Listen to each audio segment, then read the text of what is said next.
নমস্কার। আশা করি ভালো আছেন।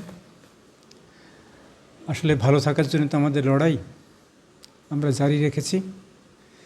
কিভাবে ভালো থাকা যায়, কারণ পৃথিবীতে অনেক দিন টিকে আছি, আর এখন একটু একটু করে বিপদ আমাদের দিকে এগিয়ে আসছে। আমরা সেই বিপদগুলোকে কী করে এড়ানো যায় সেই লড়াইয়ে আছি বয়সকে টেনে হিস্ট্রে ধরে রাখার জন্যে। ভালো থাকতে হবে তো, কি ভালো থাকতে ইচ্ছে করে না? আমার খুব ইচ্ছে করে ভালো থাকতে, অন্যের উপর নির্ভর করে নয়, নিজে কতটা পারি ভালো থাকতে তার জন্যে। আর সেই জন্যে এই চ্যানেলটাও করেছি যে আমার ভালো থাকার সঙ্গে সঙ্গে আমি যদি আপনাদের একটু জড়িয়ে নিতে পারি, আপনাদের দুটো কথা বলতে পারি। প্রসঙ্গত আমি জানাই যে আমার বয়স 67 বছর কমপ্লিট হতে যাচ্ছে। এখনও কোনো ওষুধ আমি খাই না। আমি মোটামুটি নিজের উপরে শরীরচর্চা করে, খাওয়া দাওয়ার উপরে কন্ট্রোল করে এই অবস্থায় চলছি, এবং আশা করি আপনিও সেই অবস্থা আছেন। যদি আরও কোনো নতুন রোগ না আসে, তার জন্য কী কী করা সেইটা নিয়ে আমরা আলোচনা করব। আমরা এর আগে 13টা ভিডিও করেছি এই আমাদের অ্যান্টি এজিং লড়াইয়ের ক্ষেত্রে, কি করে অ্যান্টি এজিং স্ট্রাগল করতে হয়। এটা 14তম, আর 14তম এপিসোডে আমরা আলোচনা করব যে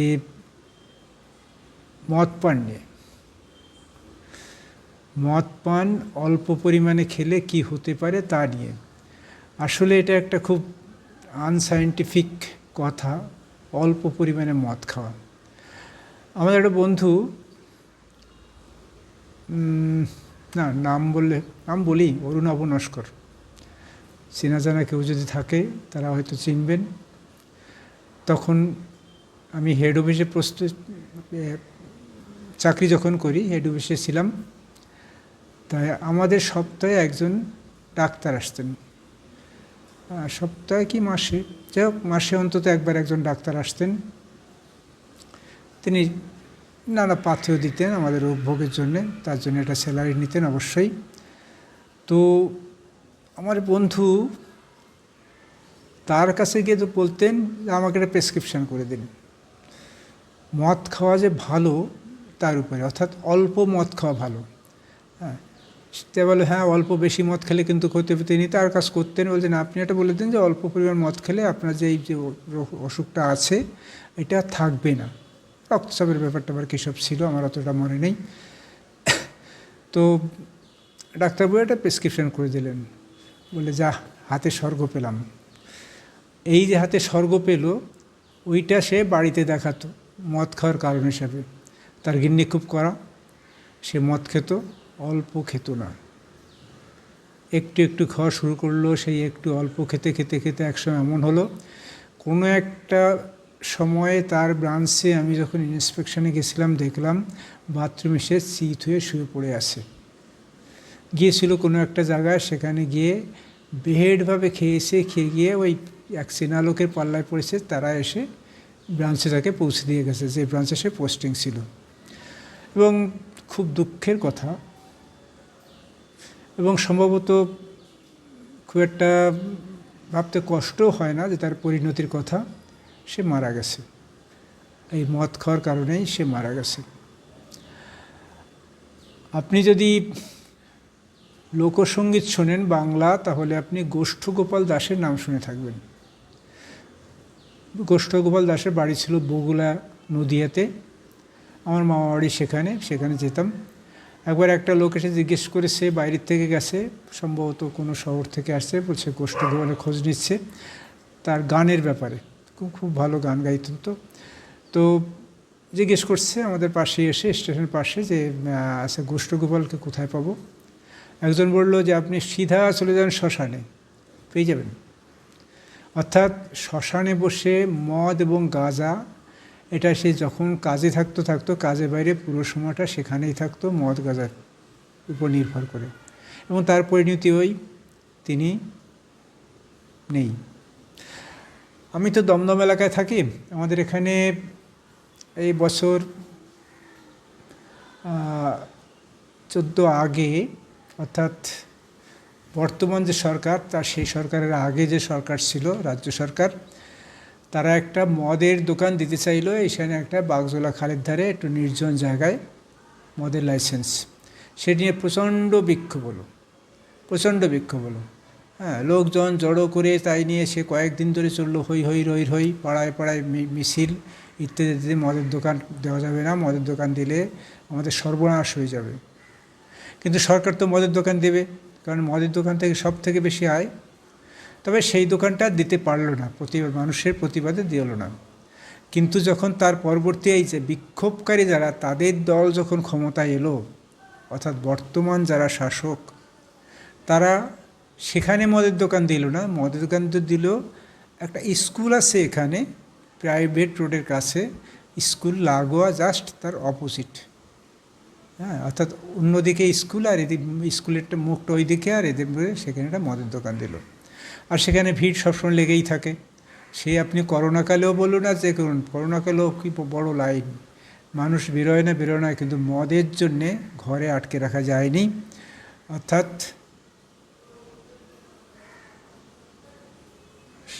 এই মদ পানকে রোধ করা বড় কঠিন, এটা খুব একটা বড় আয়ের উৎস। যেমন আমরা যখন ওই নোট বাতিল হয় সেই সময়ে আমরা টাকা পেতাম কোথায়? সাধারণ মানুষ তো টাকা শুধু বদলাবার জন্যই আসতো, যে 500 টাকা 1000 টাকার নোটগুলো বদলে যেত। কিন্তু ব্যাঙ্কগুলোতে কী করবে? আমরা ব্যাংকে টাকা পেতাম মদের দোকান থেকে আর পেট্রোল পাম্প থেকে, এই দুটো জায়গাতেই। অর্থাৎ গাড়ি তো চলবেই আর মদও চলবেই, সুতরাং এই দুই আয়ের থেকে বড় আয়। যাই হোক, আমি এবার আসি যে এই অল্প পরিমাণ খাওয়াটা আসলে বেশি পরিমাণ খাওয়ার রাস্তা। সুতরাং আপনি যদি পান না করে থাকেন, করবেন না। যদি করেন তাহলে সেটা কমিয়ে দেবেন। কিভাবে কমাবেন আপনি নিজেও জানেন, আমরা একটু আলোচনা করব সেটি নিয়ে। ড্রিঙ্ক বলতে আমরা মূলত মদ পানকেই বুঝি। চলো আমরা খাই, অন্য কিছু ড্রিঙ্ক করি, কিন্তু আমাদের আলোচ্য বিষয় সেই মদ শরীরকে ক্ষতি করে, সেই জন্য সেটি নিয়ে আলোচনা করছি। ব্যক্তিগতভাবে আমি মদ খাই না, কোনো দিন খাইনি। যদিও সিগারেট আমি জীবনে একবার খেয়েছি, একটাতে বন্ধুদের পাল্লায় পড়ে, তারপরে আর সিগারেট খাইনি। কিন্তু মদটা আমি কখনোই খাইনি, বন্ধুদের পাল্লায় পড়েও খাইনি। আমার বন্ধুরা খেত, আমি দেখতাম, থাকতাম, পাসতাম, কিন্তু কখনো আমি মদ ছুঁয়ে দেখিনি, তার স্বাদটা আমার কাছে অজানা। কিন্তু মদ খাওয়া তো উচিত নয়, কিন্তু একেবারেই কাদের উচিত নয় তাদের কথা আমরা বলবো, যারা প্রেগনেন্ট হবেন, যারা বাচ্চা নেবেন বা বাচ্চা নিচ্ছেন, অলরেডি গর্ভধারণ করেছেন, তারা খাবেন না, এতে বাচ্চার ক্ষতি হয়।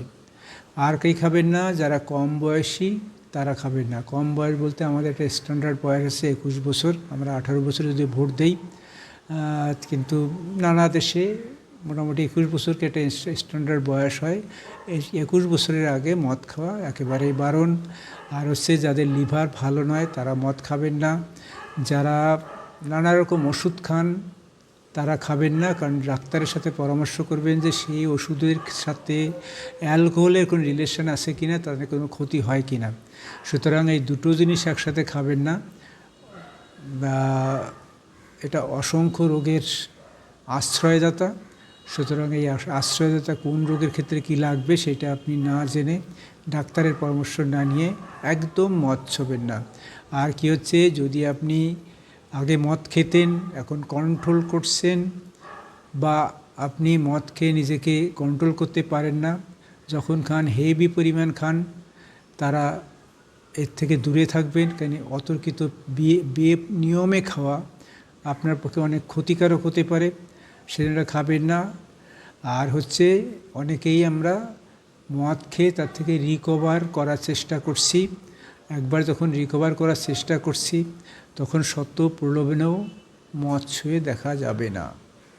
এই মডারেট ড্রিঙ্ক, এই কথাটা অতীতের কথা।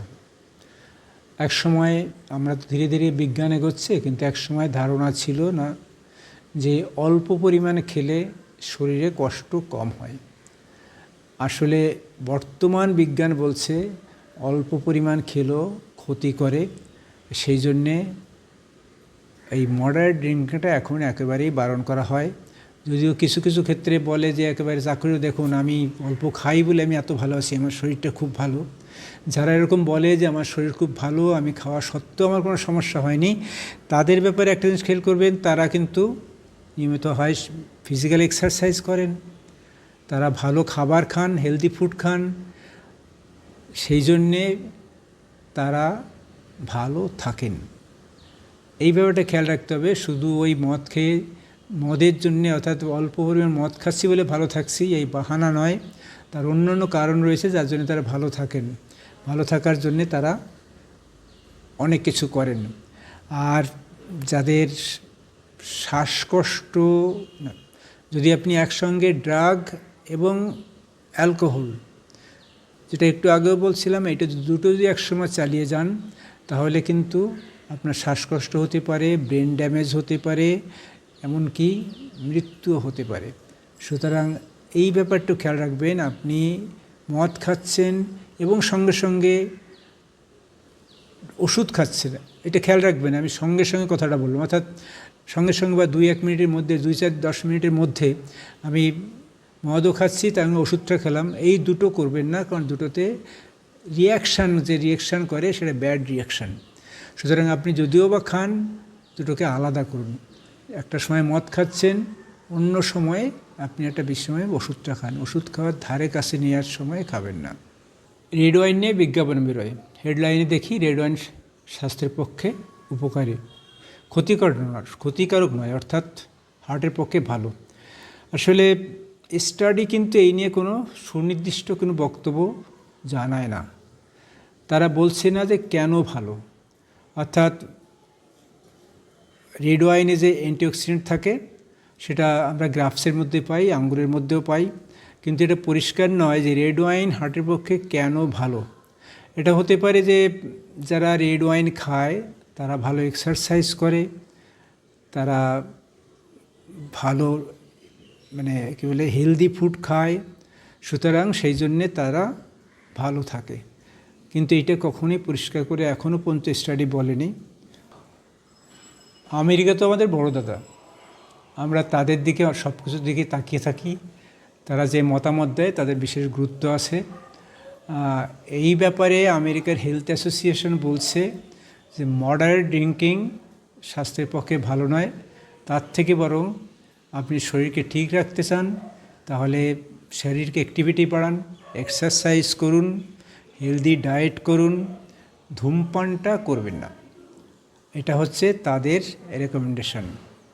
যাকে আপনি খান না, আমিও খাই না, সুতরাং এ নিয়ে আর না ভাবাই ভালো। কিন্তু যদি আপনি খান, অর্থাৎ মদ পান করেন একটা স্বাভাবিক প্রবণতা হিসেবে, তাহলে এটাকে যদি আপনি কমাতে চান তাহলে সেই ব্যাপারে বিশেষজ্ঞের কতগুলো মতামত আছে, সেই ব্যাপারে একটু আলোচনা করি। যেমন আপনি একটা প্ল্যান করুন যে আপনি ওটা কমাবেন, তাহলে কি করবে, আপনার লিমিট ঠিক করতে হবে। আমি দিনে 5 পেগ খেতাম, সেখানে 1 পেগ, ওখানে আমি পেগের ব্যাপারটা বুঝি না, খুব শুনেছি তাই বলছি কতটুকু কী থাকে। কিন্তু ধরুন 5 পেগ আপনি যদি খান তাহলে আপনি সেখান থেকে কমিয়ে 4 পেগে আনুন, 3 পেগে আনুন, 2 পেগে আনুন, 1 পেগে আনুন। আপনি ঠিক করুন যে আপনি কতটা খাবেন, তার বেশি আপনি একদমই খাবেন না। অর্থাৎ এইখানে নিজের ভিতরে একটা দৃঢ় মানসিক চিন্তা আনতে হবে যে আমি এর বেশি খাবো না। আর একটা বাজেট ঠিক করতে হবে যে আমি সারাদিনে কতটা পরিমাণে খাবো, তার থেকে বড় যে আমি কত টাকার খাবো। সেই টাকার বেশি হয়ে গেলে আপনি খাবেন না। দাম বাড়বে কমবে যাই কিছু করুক না কেন, আপনি যদি 100 টাকা বাজেট করেন তাহলে আপনি 100 টাকা মধ্যে খাবেন, তার বেশি যাবেন না। আর কি করবেন যে আপনি আপনার পরিবারকে এবং আপনার প্রিয় বন্ধুদের জানিয়ে দিন যে আপনি এখন মদ পান কমাতে যাচ্ছেন বা কমাতে চাইছেন, এবং সেই ব্যাপারে তারা যদি তাকে হেল্প করবে। তাহলে তারা যদি জানা থাকে তারা কিন্তু নানা পর্যায়ে আপনাকে বকাঝকা যেমন করবে না, তেমনি আপনাকে অঢেল খেতেও বলবে না বন্ধুরা। তারা বলবে একটা লিমিটে পর্যন্ত যখন খাবে তার বেশি ওকে আর আমরা রিকোয়েস্ট করব না। সুতরাং এই কাজটা করতে হবে। আর কিছু, আপনি যখন খাবেন তখন একটা নির্দিষ্ট সময়ে খান। আপনি ঠিক করুন আপনি কখন খাবেন, সকালে খাবেন ঘুম থেকে উঠে, না রাত্রে খাবেন, নাকি বিকালে খাবেন, না দুপুরে থাকে। হ্যাঁ, ওই নির্দিষ্ট সময়ের বাইরে খাবেন না। ধরুন আপনি সকালে এক পেক খান, এক গ্লাস খান সকালে, কিন্তু কোনো কারণ নানা কাজে সকালে খাওয়া হলো না, আপনি কি করলেন, বিকেলে গিয়ে ওটা খেলেন। এটা করবেন না, কারণ আপনি তো নিজের ভিতরে দৃঢ়তা আনুন যে আমি সকালে খাওয়ার কথা খাইনি, পরের দিন আমি খাবো না। যখন এই সময়টুকু পেরিয়ে আসতে পেরেছি, বাকি সময়টুকু আমি পেরিয়ে আসতে পারবো। এই মানসিক দৃঢ়তা আপনাকে রাখতে হবে। আর হচ্ছে আপনি যখন খাবেন তখন ওই যে বাচ্চাদের দুধ বেশি খাওয়াবার জন্য আমরা কী করি, বড় গ্লাস ভরে দেই, বলি এক গ্লাস খা। এই গ্লাসের পরিমাণটা আমাদের ছোট করতে হবে। এক গ্লাস আমি খাবো, কিন্তু ছোট গ্লাস, ওই এক গ্লাসে খাবো, তার বেশি খাবো না। অর্থাৎ পরিমাণ যদি আমার কম খেতে হয় তাহলে ছোট পাত্র নেব, সেইটা নিয়ে আমি বেশি বড় পাত্র নিয়ে মনে হবে এতটুকু দেখা যাচ্ছে, সুতরাং আরেকটু নিই, এটা না। আপনি যে পাত্র নিয়েছেন সেই পাত্র ভরেই খান, কিন্তু ওই পাত্রতেই খান এবং সেই পাত্রটা ছোট হয়। আর কি হচ্ছে, আপনি যে দেখুন ড্রিঙ্কে বোধহয় অনেক থাকে, মানে স্ট্রং ব্যাপারটা থাকে, মানে কোনোটা হালকা কোনোটা বেশি, অর্থাৎ হাই স্ট্রং, লো স্ট্রং, দুই ধরনের ড্রিঙ্ক থাকে বা তিন ধরনের থাকে, মডারেট থাকে। সেইগুলো আপনি কি করবেন না, স্ট্রং ড্রিঙ্কটা পান করবেন না। আপনি বিয়ার হোক, জিন হোক, যেটাই হোক না কেন, আপনি কম পরিমাণে খান, কমটা বাছুন, যে কম স্ট্রং কোনটা সেইটা দেখে আপনি খাবেন। আর হচ্ছে জল খাবেন, খাওয়ার আগে এক গ্লাস জল খান, আর যেটা খাবেন তার সঙ্গে জল মিশিয়ে খান। এটাই আস্তে আস্তে আপনার শরীর কী করে মানিয়ে নেবে, আপনার শরীর ধীরে ধীরে মানিয়ে দেবে এবং একসময় আপনাকে এর থেকে বিরত করবে। আপনি সপ্তাহে একদিন খান না, একদিন দুদিন 5 দিন যাই হোক না, আপনি সপ্তাহের ভিতরে একদিন ব্রেক নিন। কেমন, আপনি ধরুন আমি রবিবারটা খাবো না, রবিবারটা বাড়িতে থাকি, বন্ধুবান্ধবের কাছে থাকি না, রবিবারটা আমি খাবো না, তাহলে রোববারটা আপনি খাবেন না। তাই রোববার যদি একদিন থাকেন, একদিন যখন রপ্ত হয়ে যাবেন তাহলে আর একটা দিন বাড়ান, সপ্তাহে অন্য একটা দিন বলুন আমি এই দিনটা খাবো না, মাঝে মাঝে একটা দিন ঠিক করুন, বুধ বৃহস্পতি এই দিনটা আমি খাবো না। অর্থাৎ আপনাকে ব্রেক দিতে হবে। ওই এইগুলোর সঙ্গে সঙ্গে যখন ব্রেক দেবেন তখন আপনার খাওয়ার নেশাটা কমে আসবে, আর একসময় মনে হবে না খেলেও চলে, এবং আপনার শরীরও ধীরে ধীরে সেটা মানিয়ে নেবে, আর আপনি সুস্থ হয়ে ভালো থাকবেন। আমাদের যে যুদ্ধে, সেই যুদ্ধে আপনি একজন বিজয়ী সৈনিক হবেন। এতে উপকারটা কী হয়, শর্ট টার্ম উপকার কী হয়, যে ঘুম থেকে উঠে ভালো লাগে, বেশ একটা দেখবেন ঘুম থেকে একসময় গা ম্যাজ করে ইত্যাদি নানা কিছু থাকে রাত্রে ভালো ঘুম না হলে। কিন্তু যদি এই অভ্যাসটা পরিণত থাকে, আপনার বেনিফিট হয় যে সকালবেলা ওঠে একটা ফুরফুরে ভাব থাকে, আর সারাদিনে আপনার ক্লান্তি ভাবটা থাকবে না, যেমন চামড়া ভালো থাকে, আর হচ্ছে নিজের ভিতরে একটা এনার্জি পাওয়া যায় কাজকর্মে করতে গিয়ে, সেই ঢিলেমির ব্যাপারটা থাকে না, আর ওয়েট ম্যানেজমেন্টে হেল্প করবে, আপনার শরীরের যে ওজন সেটা কমাতে হেল্প করে। আর লং টার্মে কী থাকে, মুড ভালো থাকে।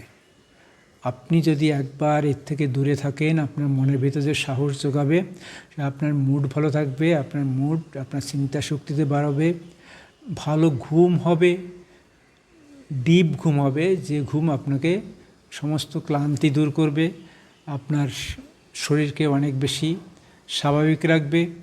আর মদ খেলে যে অস্থিরতা থাকে, ভুলে যাওয়ার ব্যাপারটা থাকে, সেই ব্যাপারটা থাকবে না, অর্থাৎ অস্থিরতাটা থাকবে না, আর আপনার স্মৃতিভ্রংশতা সেটা তখন কমতে থাকবে। আর হচ্ছে মদ খেলে আমাদের হার্ট বড় হয়, এনলার্জ হয়, সে তার স্বাভাবিক ফর্মে চলে আসবে, কিডনি ভালো থাকবে, আর এর ফলে আপনার রোগ প্রতিরোধক ক্ষমতা বৃদ্ধি পাবে। আমাদের এই যুদ্ধে, টিকে থাকার যুদ্ধে, পৃথিবীতে আর যদি বেশি 2 দিন থাকতে পারি, সেই যুদ্ধে আজকের যে বক্তব্য সেটা হচ্ছে মদ খাওয়া নিয়ে। আপনার যদি মনে হয় আমার বলাটার মধ্যে কিছু সারমর্ম আছে, কিছু ভালো আছে, তাহলে আপনি আপনার বন্ধুদের বলতে পারেন এই ভিডিওটা দেখার জন্যে, তাদের কাছে শেয়ার করতে পারেন। আর লাইক, ভালো লাগলে লাইক করবেন, যদি ভালো না লাগে ডিসলাইক করবেন। কিন্তু লাইক ডিসলাইক থেকেও বড় প্রশ্ন, আপনি একটা মতামত দিন।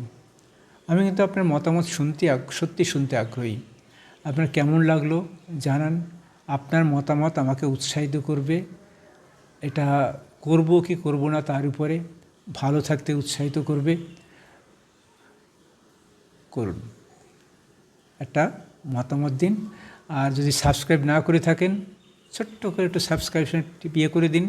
না, ওইখানে বেলে আপনাকে না চাপলেও হবে, কারণ আপনি যদি দেখতে চান সাবস্ক্রাইব করলে আপনার কাছে একটু সময় যাবে। আমি এত ভালো ভিডিও করি না যে আপনাকে দেখতেই হবে, হ্যাঁ, যে আপনি ঘন্টা গিয়ে ঘন্টা আপনার ওঠো ওঠো ওঠো ভিডিও করেছি, না, আপনি আপনার সময় মতন আসবেন। আর যদি সম্ভব হয় কথা বলবেন। ভালো থাকবেন, নমস্কার।